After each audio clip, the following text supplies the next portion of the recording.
الله أكبر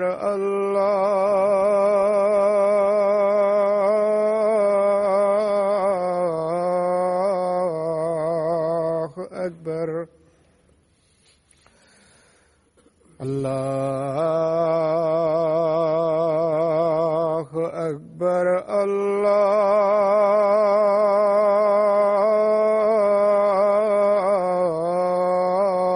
الله أكبر أشهد أن لا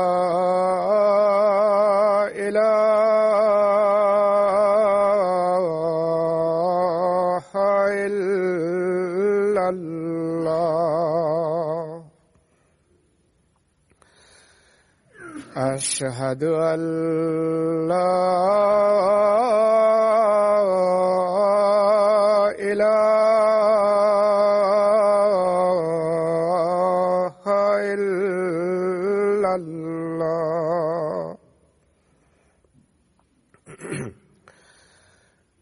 أشهد أن محمدًا رسول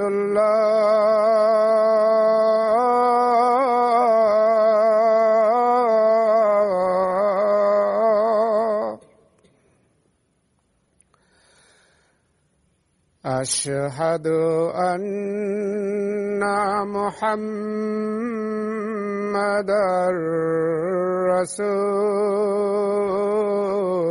رسول الله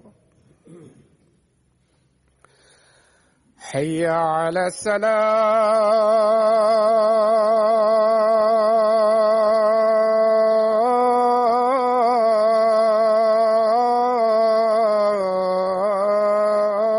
الصلاة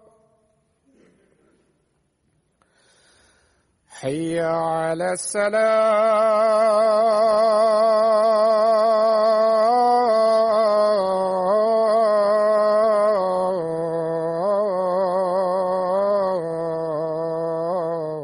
الصلاة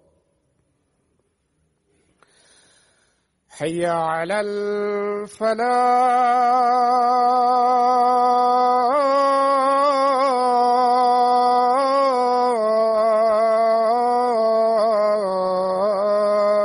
الفلاح حي على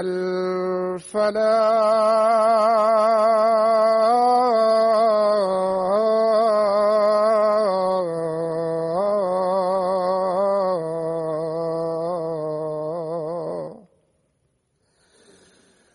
الله أكبر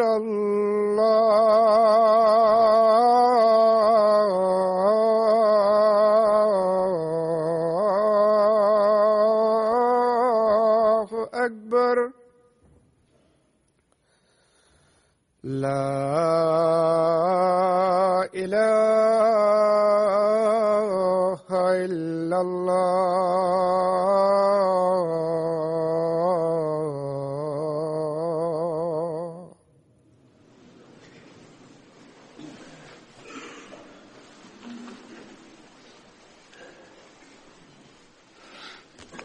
السلام عليكم ورحمة الله.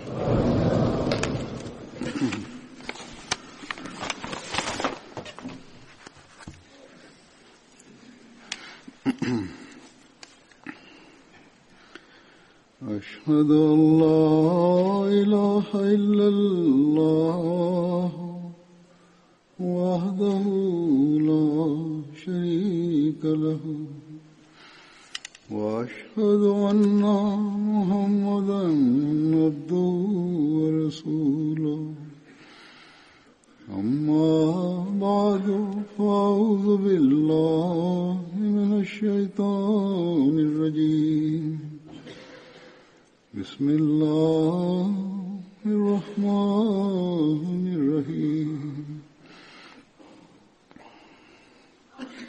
الحمد لله رب العالمين الرحمن الرحيم مالك يوم الدين إياك نعبد وإياك نستعين اهدنا الصراط المستقيم صراط الذين أنعمت عليهم غير المغضوب عليهم ولا الضالين.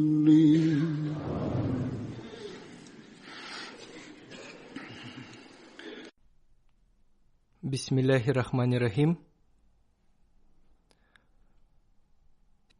Сегодня я расскажу о сподвижнике по имени Хазрат Мистах бин Асада, да будет доволен им Аллах. Его звали Ауф, и он был известен по прозвищу Мистах. Его мать звали Сальма бин Сахар. Она была дочерью тети по матери Хазрата Абу Бакра, и ее звали Рита бин Сахар. Хазрат Мистах бин Асаса вместе с Хазратом Убайда бин Харисом и двумя его братьями, Хазратом Туфейлем бин Харисом и Хазратом Хусейном бин Харисом, эмигрировали из Мекки.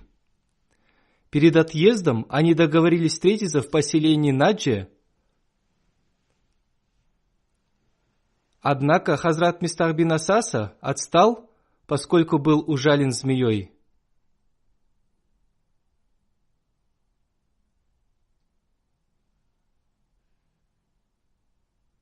На следующий день другие путники узнали о том, что его ужалила змея, и они вернулись обратно, забрали его и отправились в Медину. В Медине они остановились в доме Хазрата Абдур-Рахмана бин Сальмы. Посланник Аллаха, мир ему и благословение Аллаха, сделал его побратимом Хазрата Зайда бин Музина.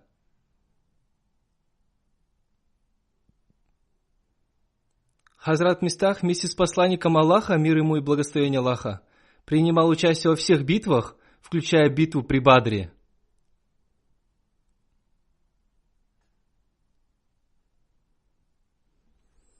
Через 8 месяцев после переселения в Медину посланник Аллаха, мир ему и благословение Аллаха, послал Хазрата Убайду бин Хариса вместе с 60 всадниками в один из походов. В другой версии этого хадиса их было 80. Посланник Аллаха, мир ему и благословение Аллаха, подготовил для Хазрата Убайда бин Хариса знамя белого цвета, и оно было в руках Хазрата Мистаха бин Асасы. Цель этого похода заключалась в том, чтобы остановить торговый караван курайшитов. Этот караван возглавлял Абу Суфьян. Но некоторые люди считают, что главой этого каравана был Икрама бин Абу Джахаль или Макрас бин Хавз. В этом караване ехали 200 человек, и в нем было много разных товаров. Группа сподвижников встретила караван в поселении Рабик, по-другому это место называется Вадан. Этот караван не был только торговым караваном, он вез также и военное снаряжение. Кроме того, у них было намерение использовать прибыль от продажи товаров этого каравана на войну против мусульман. Позднее история это подтвердила. Одним словом, между этими двумя группами не было никакого сражения, кроме обмена стрелами, выпущенными из луков. Об этом было рассказано в повествованиях одного из сподвижников. Первую стрелу со стороны мусульман выпустил Хазрат Саад бин Аби Вакас.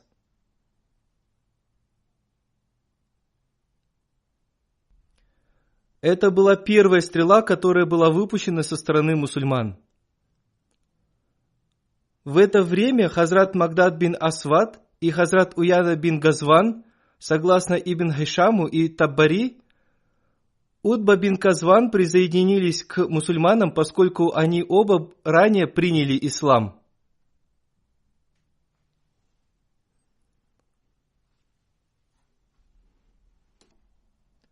Это был второй поход ислама под предводительством Хазрата Убайда бин Хариса. После обмена стрелами обе группы разошлись. Ранее в одной из своих пятничных проповедей я рассказывал об этом. Многобожники были испуганы и думали, что мусульмане имеют большое войско, и именно этот страх заставил их бежать. Мусульмане не стали преследовать их, поскольку целью этого похода была только остановка каравана. Кроме того, их следовало проучить и показать им, что если они хотят воевать, то и мусульмане готовы им ответить.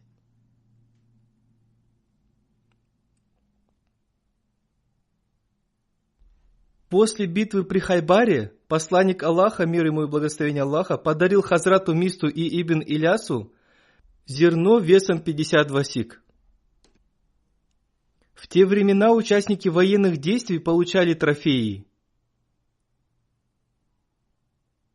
Согласно истории Табакатуль Кубра, он умер в возрасте 56 лет на 34-м году хиджры в эпоху халифата Хазрата Усмана.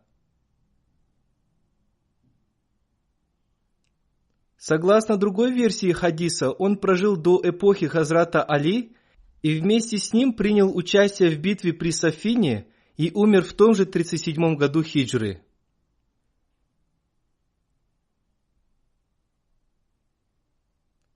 Хазрат Абу Бакр взял на себя все расходы по обеспечению Хазрата Мистаха.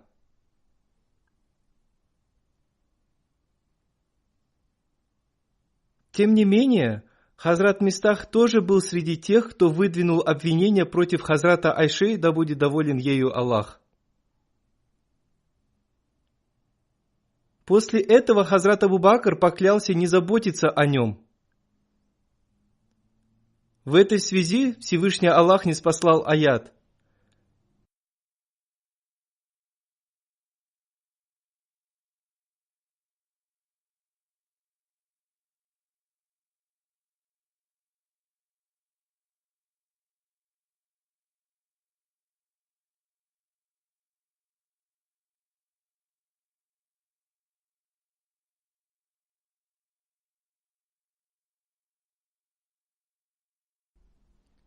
И пусть не клянутся обладатели достоинства и достатка из вас, что не буду давать ничего близким и бедным и переселившимся на пути Аллаха. И пусть прощают они и будут нисходительны.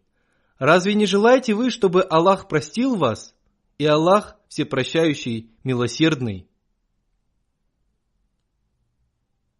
И после ниспослания этого аята Хазрат Абу Бакр продолжил заботиться о нем.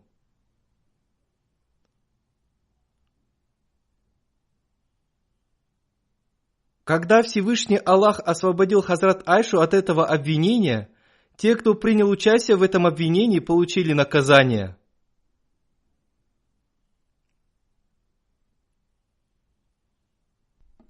Согласно некоторым хадисам, посланник Аллаха, мир ему и благословение Аллаха, повелел отстегать этих людей кнутом, среди них был и Хазрат Мистах.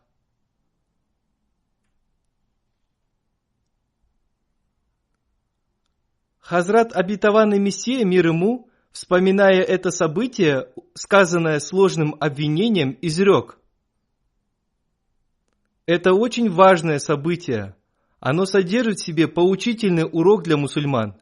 И именно по этой причине об этом было написано подробно, и Всевышний Аллах в Священном Коране даже не ниспослал этот аят. Одним из качеств Всевышнего Аллаха является то, что Он отменяет наказание, о котором предостерегалось в пророчестве, благодаря покаянию, мольбам и прощении о милостыне. По этой причине Он одарил человека таким же качеством прощать. Хазрат обетованный Мессия, мир ему, вспоминая это событие, рассказал об отличии между обещанием и предостережением. Хазрат, обетованный Мессия, мир ему, изрек: как подтверждается священным Кораном и хадисами, лицемеры по причине своей скверности выдвинули ложное обвинение против Хазрат Айши. Некоторые скромные люди из числа сподвижников также присоединились к этому обвинению. Их целью была не смута, они присоединились к этому обвинению по своей простоте. Среди них был один сподвижник, 2 раза в день питавшийся в доме Хазрата Абу Бакра, который после того, как он присоединился к ложному обвинению, в качестве предупреждения поклялся не кормить его. И тогда Всевышний Аллах ниспослал аят: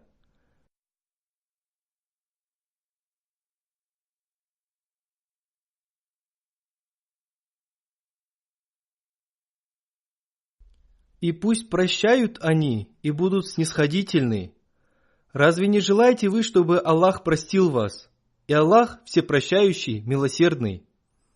После этого Хазрат Абу Бакр нарушил свое обещание и продолжил кормить его. По этой причине в исламе существует одна особенность, заключающаяся в том, что если кто-то дает обещание в качестве предупреждения, то нарушение этого обещания после того, как произошло исправление, считается добрым качеством. Что мы называем предупреждением? Например, если какой-то человек поклялся 50 раз ударить своего слугу обувью, то простить его после его покаяния является проявлением ислама, чтобы создать себе Божью нравственность. Однако человек будет спрошен, если он нарушит свое обещание, данное им в виде клятвы, но он не будет спрошен за нарушение своего предупреждения. Соблюдение обещания, которое дается с клятвой и с учетом всех его отрицательных и положительных аспектов, является необходимым, и человек будет спрошен, если он нарушит его, и иногда ему придется заплатить штраф. Разобраться в истории с этим ложным обвинением важно, потому что сейчас я расскажу вам об этом подробно. Хазрат Айша, да будет доволен ею Аллах, сама повествует об этом, и об этом написано в книге Сахих Бухари. Хазрат Айша, да будет доволен ею Аллах, сказала: когда посланник Аллаха, мир ему и благословение Аллаха, собирался в военный поход, он предлагал всем своим женам тянуть жребий. Кому выпадал жребий, та и сопровождала его в походе. Как всегда, перед битвой был брошен жребий, и на этот раз он выпал мне.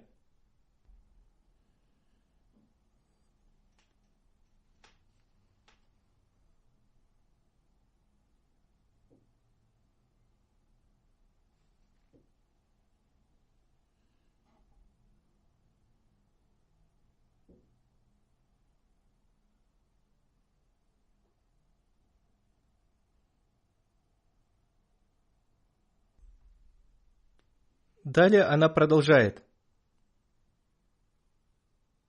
На обратном пути, когда мусульманское войско уже возвращалось в Медину, во время ночного привала Хазрат Айша покинула лагерь по естественной нужде и по пути обронила свое ожерелье.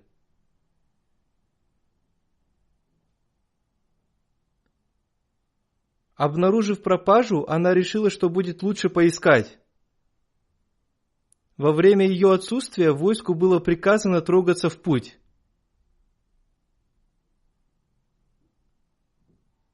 На верблюде, перевозившем Хазрат Айшу, был сооружен небольшой шатер, скрывавший ее от посторонних глаз.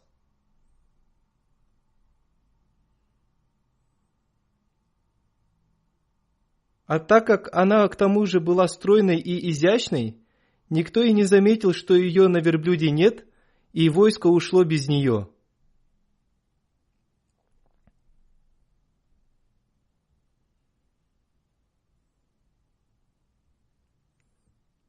Когда Хазрат Айша вернулась к тому месту, где был лагерь, она никого не нашла.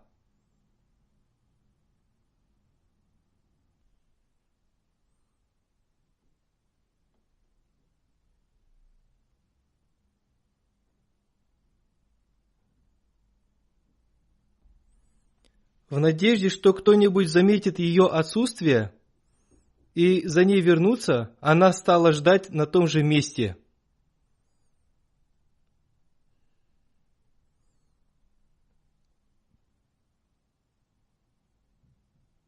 Ею овладел сон. В это время Сафан ибн Муатталь Сальма Заквани был в дозоре, и он догонял войско мусульман. Вдалеке он увидел среди песков что-то темное.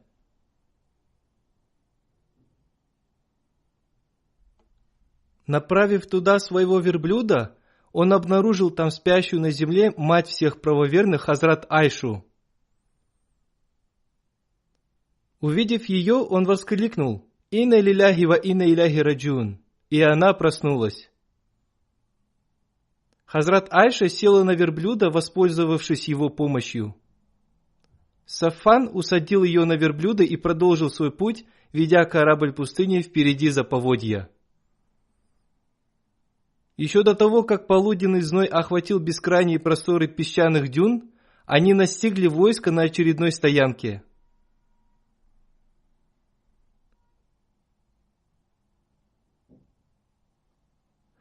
О том, что было потом, Хазрат Айша рассказала так.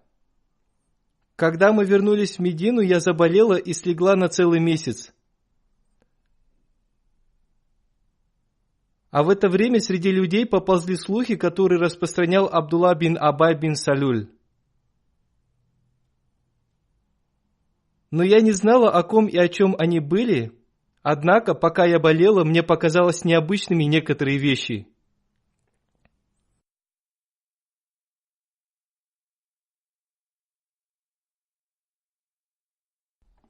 Я не находила того внимания и расположения со стороны посланника Аллаха, мир ему и благословение Аллаха, которое я получала раньше. Он лишь приходил, здоровался и, даже не называя моего имени, спрашивал: «Как ваша болезнь?»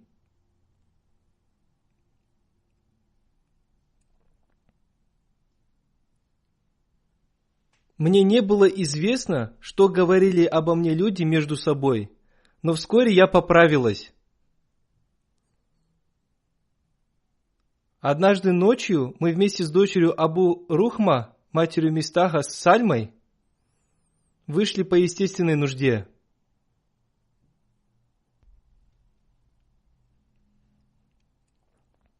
Тогда туалетов в домах еще не было, и поэтому каждый раз нам приходилось идти туда, где для этого были отведены специальные места. Во время нашего пути нога Сальмы провалилась в какую-то яму, и та в гневе выругалась, но не так, как это было принято у арабов, желая погибели врагу своему, а пожелав ее почему-то своему сыну Мистаху.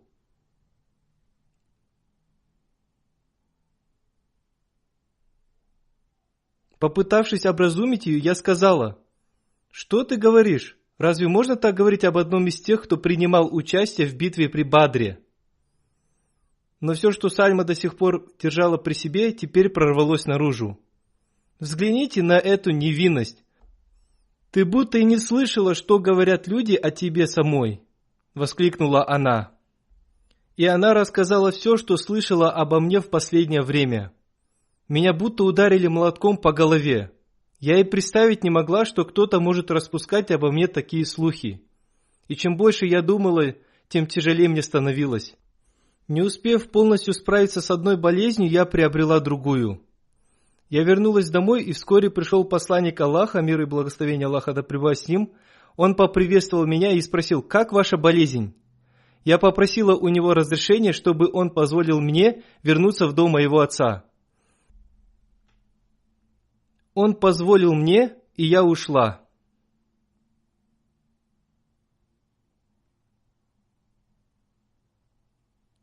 Я все хотела разобраться, что происходит.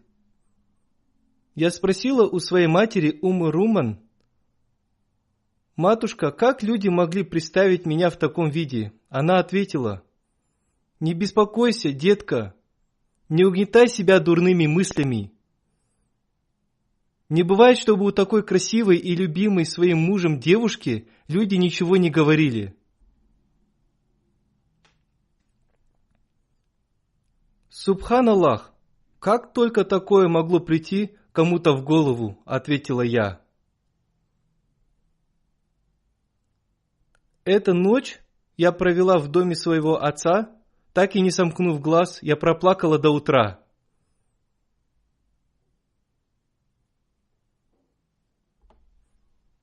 На следующий день посланник Аллаха, мир ему и благословение Аллаха, позвал к себе Али бин Абу Талиба и Усаму бин Зайда. Он хотел посоветоваться с ними в связи с возникшей ситуацией с Айшей, ведь откровения относительно этого пока не было.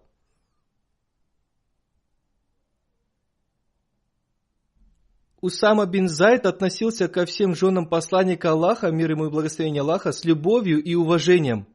Поэтому он сказал: «О посланник Аллаха, каждая из ваших жен благочестива и достойна вас, и об Айше мы не знаем ничего, кроме хорошего». Али бин Абу Талиб сказал: «О посланник Аллаха, Всевышний Аллах не стеснил вас ничем из мирской жизни. Кроме Айши у вас есть и другие жены.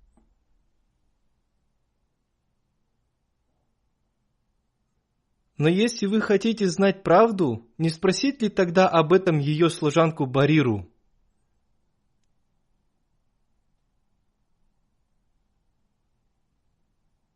Позвав к себе Бариру, посланник Аллаха, мир ему и благословение Аллаха, спросил: «О Барира, замечала ли ты в поведении Айши что-нибудь?» Та ответила: «Нет, о посланник Аллаха, клянусь тем, кто послал тебя с истиной, я не видела в поведении своей хозяйки ничего непристойного. Однако я увидела в ней только один недостаток. Это то, что она еще молодая девушка, и когда она готовит тесто, она забывает про него и засыпает. Затем в дом заходит коза и съедает это тесто».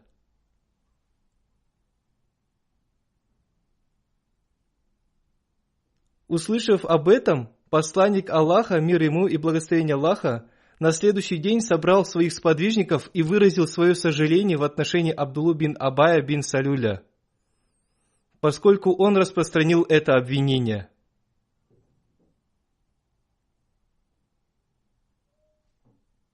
Посланник Аллаха, мир ему и благословение Аллаха, изрек: «Кто отомстит человеку, который причинил мне боль в связи с моей супругой?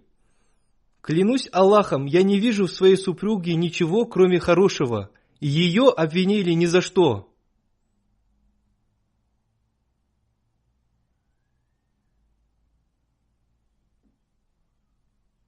После этих слов посланник Аллаха, мир ему и благословение Аллаха, со своего места поднялся Хазрат Саад бин Муаз и сказал: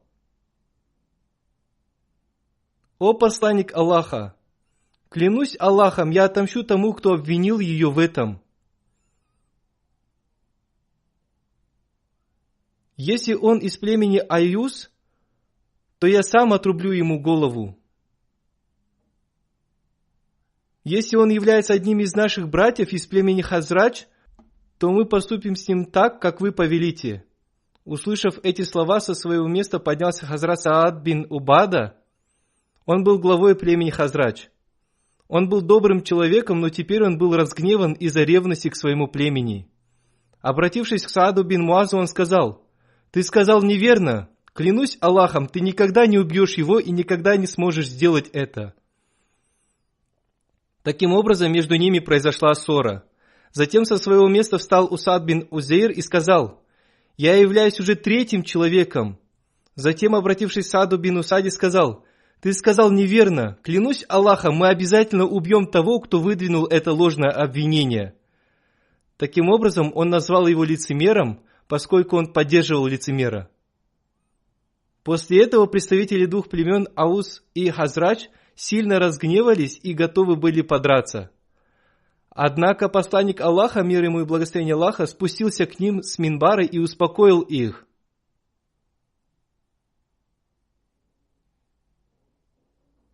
Таким образом, все они успокоились. Хазрат Айша, да будет доволен ею Аллах, продолжила: «Весь этот день я проплакала. Я плакала так много, что казалось, сердце мое вот-вот разорвется на части. А слезы все катились, и я не могла сомкнуть глаз даже ночью.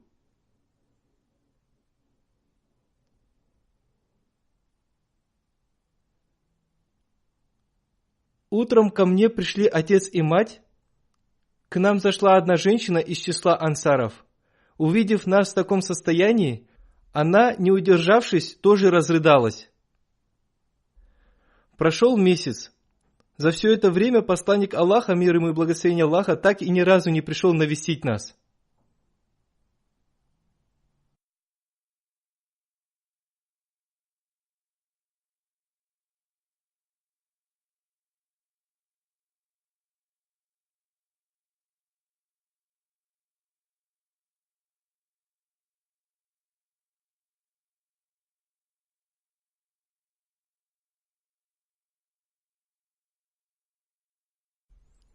Однажды он пришел, поприветствовал нас и сел рядом.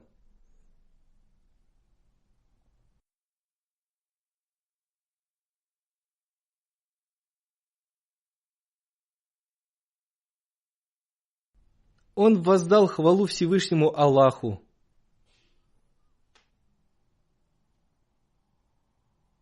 До того дня я постоянно плакала, но, услышав голос посланника Аллаха, я перестала плакать.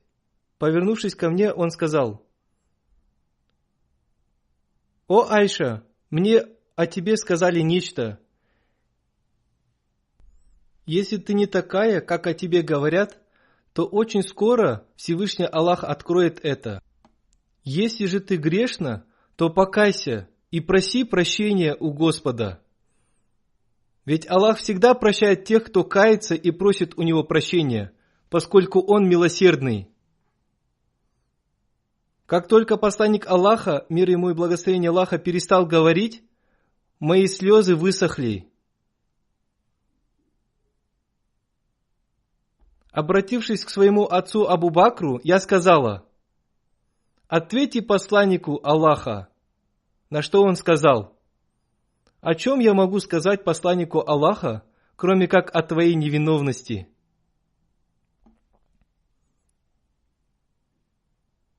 Затем я обратилась к своей матери. Я попросила ее ответить посланнику Аллаха, мир ему и благословение Аллаха. Однако она сказала: «Клянусь Богом, что я скажу посланнику Аллаха?»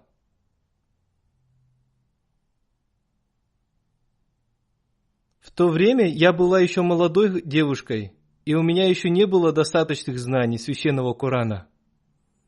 Тем не менее, я узнала о клевете, которая распространилась обо мне. Обратившись к посланнику Аллаха, я сказала: «Клянусь Всевышним Аллахом, все то, что вы слышали, ложь. Аллах знает, что я ни о чем не ведаю.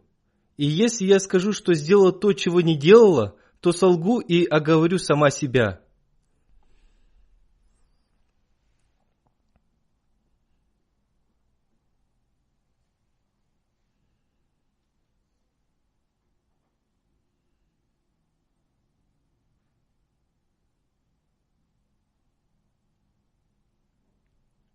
Поэтому я не скажу ничего, кроме того, что сказал Якуб, мир ему, сыновьям своим, которые принесли ему рубаху Юсуфа, испачканную не его кровью.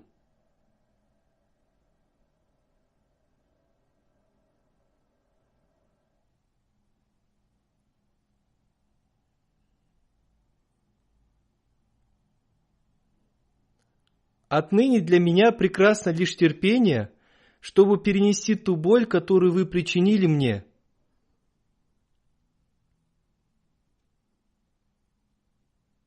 И я уповаю только на Аллаха, обращаясь к Нему за поддержкой в том, чтобы противостоять вашей лжи.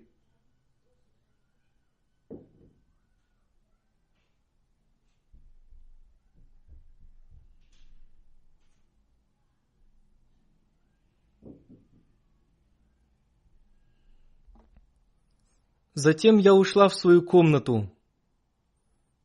Я все ждала, что Господь оправдает меня, ведь я была уверена в себе. Я была невиновна.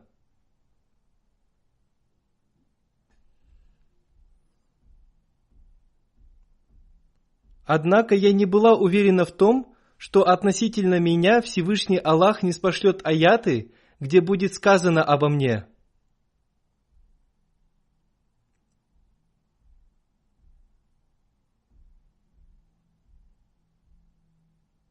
Я же надеялась лишь на то, что посланник Аллаха, мир ему и благословение Аллаха, увидит во сне знак, указывающий на мою невиновность.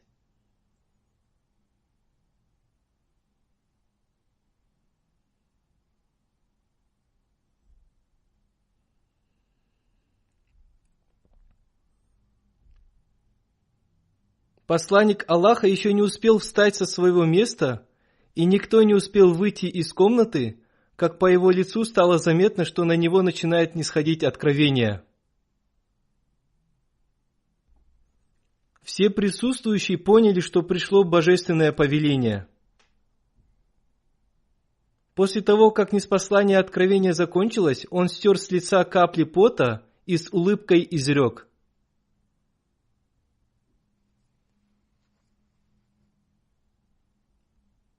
«Божественная весть тебе, Айша! Всевышний Аллах оправдал тебя и очистил.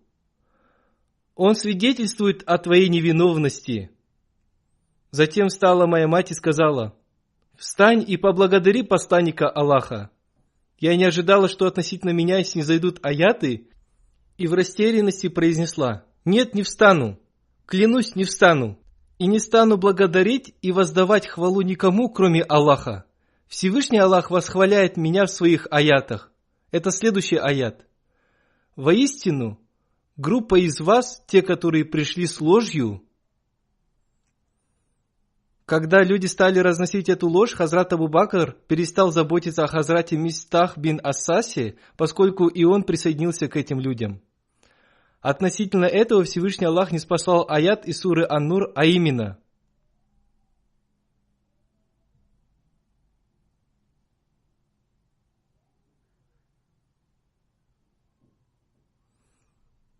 «И пусть не клянутся обладатели достоинства и достатка из вас, что не будут давать ничего близким и бедным и переселившимся на пути Аллаха. И пусть прощают они и будут снисходительны. Разве не желаете вы, чтобы Аллах простил вас? И Аллах всепрощающий, милосердный».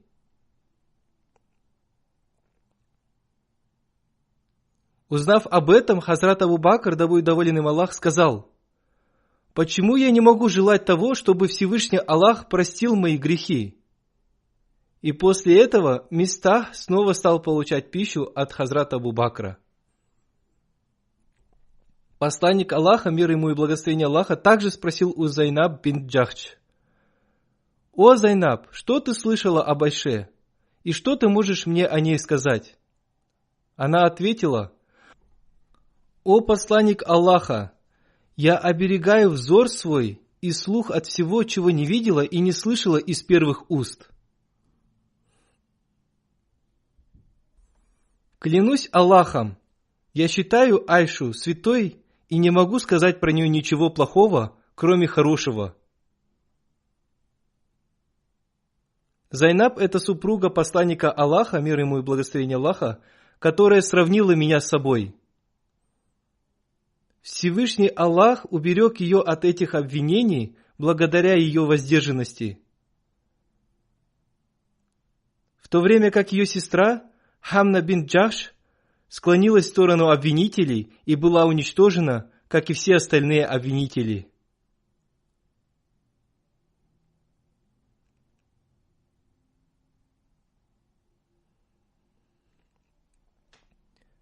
Хазрат Мирза Башир Ахмад в своей книге «Сират Хатама Набиин. Жизнеописание печати пророков» также привел этот хадис и написал: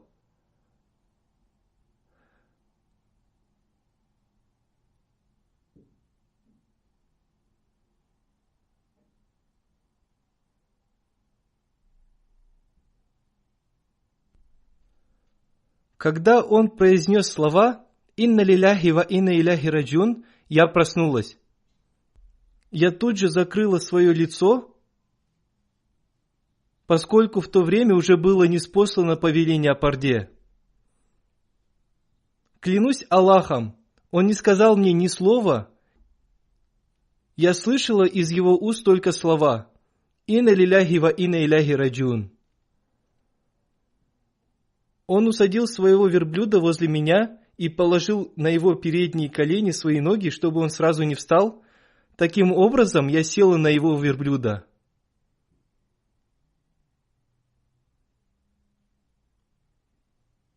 В хадисе Бухари повествуется о том, что Хазрат Айша села на верблюда, опираясь своими ногами на его руки.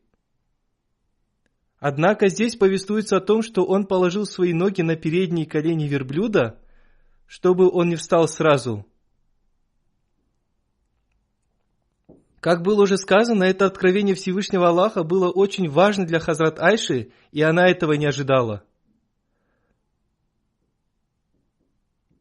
Одним словом, это было важным событием, ведь было выдвинуто обвинение против семьи посланника Аллаха, мир ему и благословение Аллаха. Хазрат Айша, да будет доволен ею Аллах, занимала особое место. Это особое место она занимала еще по той причине, что посланник Аллаха, мир ему и благословение Аллаха, большую часть своих откровений получал в ее комнате. В суре Ан-Нур Всевышний Аллах разъяснил, какой должна быть реакция верующего в отношении обвинителей. Об этом подробно повествуется в 10 и 11 аятах этой суры Священного Корана.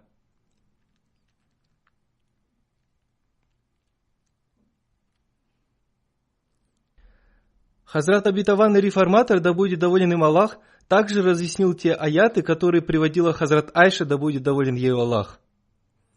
Сейчас я представлю вашему вниманию только те аспекты, которые не упоминались в хадисе. Вначале я приведу аят.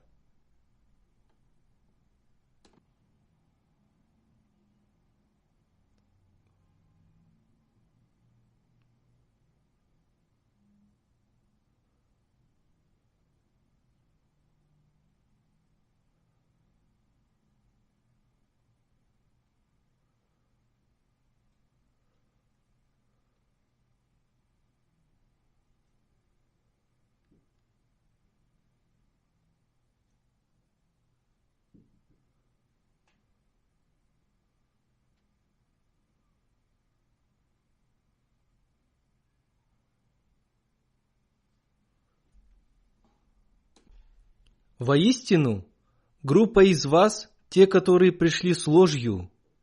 Не считайте это злом для вас, напротив, это добро для вас.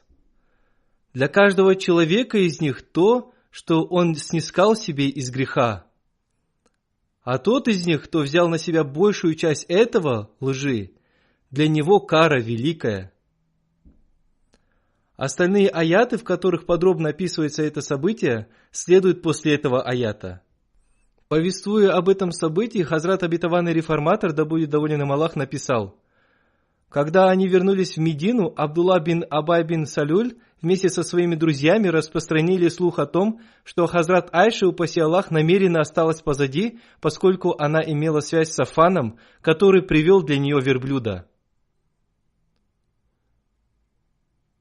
Этот слух распространился до такой степени, что и некоторые сподвижники по своей душевной простоте присоединились к ним.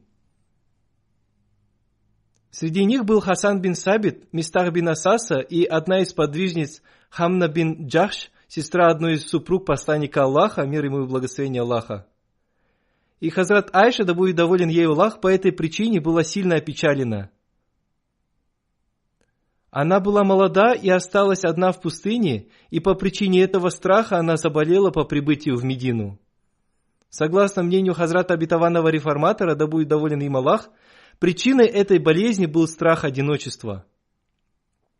Далее он написал: кроме этого, лицемеры распространили в отношении нее слухи, которые дошли до посланника Аллаха, мир ему и благословение Аллаха, но по причине ее болезни он не мог спросить у нее относительно того, о чем говорили лицемеры. И эти слухи увеличивались день за днем. Хазрат Айша, да будет доволен ею Аллах, повествует: я была удивлена тем, что на лице посланника Аллаха, когда он приходил ко мне, всегда была видна грусть, и он не разговаривал со мной. Это беспокойство можно было увидеть на его лице. Он спрашивал обо мне других людей. И однажды, с его позволения, я ушла в дом своих родителей. Затем произошло событие, когда мы вместе с одной из своих родственниц вышли по нужде. И когда она стала плохо говорить о своем сыне Мистахе, я спросила ее, почему она плохо отзывалась о нем. На что она сказала, почему я не могу говорить о нем так, если он говорил плохие вещи о тебе?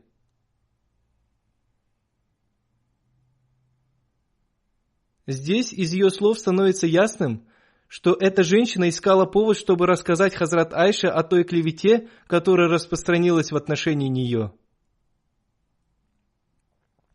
Услышав об этом, Хазрат Айша получила сильный удар.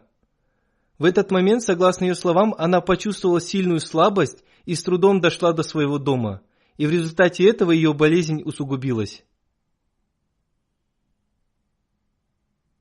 Далее Хазрат Обетованный Реформатор написал: посланник Аллаха, мир ему и благословение Аллаха, позвал к себе Хазрата Умара, Хазрата Али и Хазрата Усаму бин Зайда, чтобы посоветоваться с ними.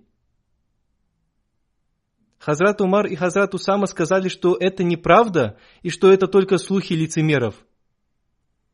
Тем не менее, Хазрат Али, который был вспыльчивым по своей натуре, сказал: правда это или неправда, сейчас вам не следует держать возле себя женщину, против которой были выдвинуты такие обвинения. Однако вместе с этим он попросил спросить об этом у ее служанки. Посланник Аллаха, мир ему и благословение Аллаха, спросил об этом у служанки Хазрата Айши Барири. Посланник Аллаха спросил: «О, Барира, знаешь ли ты о каком-нибудь недостатке Хазрат Айши?»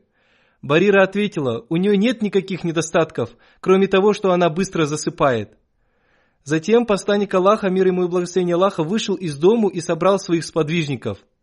Посланник Аллаха, мир ему и благословение Аллаха, изрек: «Найдется ли среди вас тот, кто убережет меня от того, кто принес мне боль?» Под этим человеком он подразумевал Абдуллу бин Убай бин Салюля. Тут со своего места встал Хазрат Саад бин Муаз, он был главой племени Аус, и сказал: «Если этот человек из нас, мы готовы убить его, и даже если он не из нашего племени, мы все равно готовы убить его». Далее Хазрат Обетованный Реформатор пишет: «Сатана всегда пребывает в засаде, чтобы создать смуту среди сподвижников». Представители племени Хазрадж, несмотря на то, какой боли подвергся посланник Аллаха, мир ему и благословение Аллаха, услышав слова Хазрата Саада бин Муаза, пришли в ярость.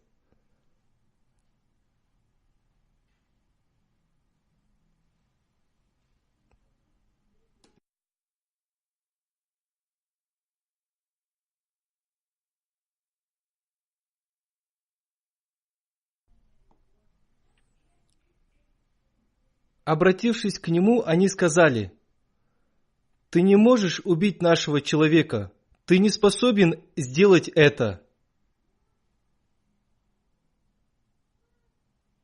Во время этой ссоры поднялся еще один сподвижник, который сказал: «Мы обязательно убьем этого человека, и никто не сможет спасти его». После этого, вместо того, чтобы эта ссора не осталась просто разговором, представители племени Аус и Хазрадж обнажили свои мечи и приготовились к поединку. Но посланник Аллаха, мир ему и благословение Аллаха, успокоил их. Представители племени Аус говорили, что они убьют всякого, кто причинит боль посланнику Аллаха, мир и благословение Аллаха да пребывает с ним, в то время как представители племени Хазрадж говорили о том, что их оппоненты говорят неправильно, поскольку они знают, что этот человек является представителем племени Аус. Однако доказано, что представители этих обоих племен любили посланника Аллаха, мир ему и благословение Аллаха, но сатана создал смуту и разногласия между ними. Каждый человек способен понять, каким опасным было это положение. С одной стороны, посланник Аллаха, мир и благословение Аллаха да пребывает с ним, подвергся такой печали и боли, а с другой стороны, мусульмане обнажили свои мечи друг против друга. Иногда сатана создает такое положение среди благородных людей. Затем Хазрат Обетованный Реформатор привел слова Хазрат Айши, да будет доволен ею Аллах, которая сказала: «Клянусь Всевышним Аллахом, все то, что вы слышали, ложь.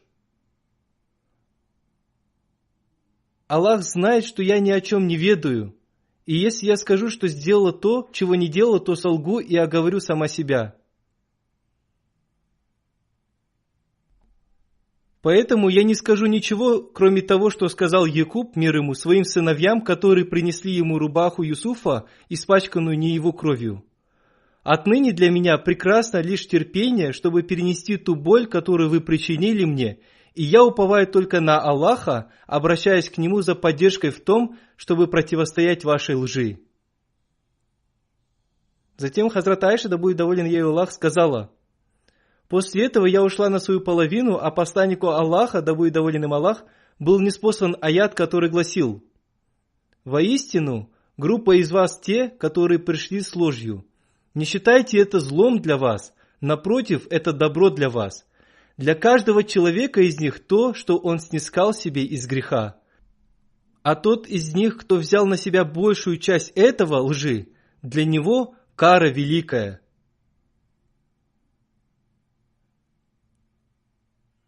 Одним словом, после этого откровения лицо посланника Аллаха, мир и благословение Аллаха да пребывает с ним, засияло. И моя мать сказала, что она поблагодарила его за это. Но я сказала, что я буду благодарить только Всевышнего Аллаха. Как уже было сказано выше, Хазрат Обетованный Реформатор в одной из своих проповедей сказал, что по причине обвинений в адрес Хазрат Айши 3 сподвижника были подвергнуты избиению кнутом. Среди них был Хасан бин Сабит, великий поэт посланника Аллаха, Хазрат Мистах, двоюродный брат по матери Хазрата Абу Бакра. Он был бедным, и он питался и одевался в доме Хазрата Абу Бакра. 3 была женщина. Об этом наказании также повествуется и в Сунан Абу Дауд.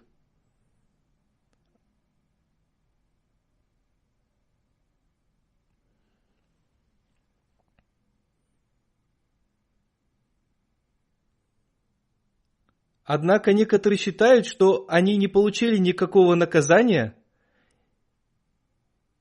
и что Всевышний Аллах простил их.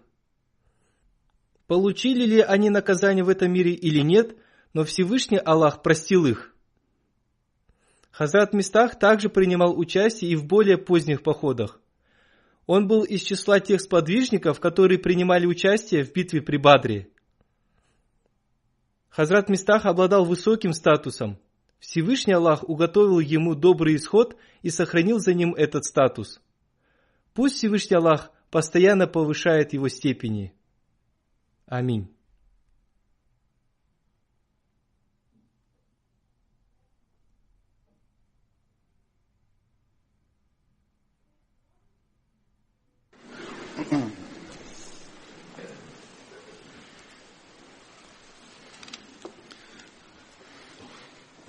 الحمد لله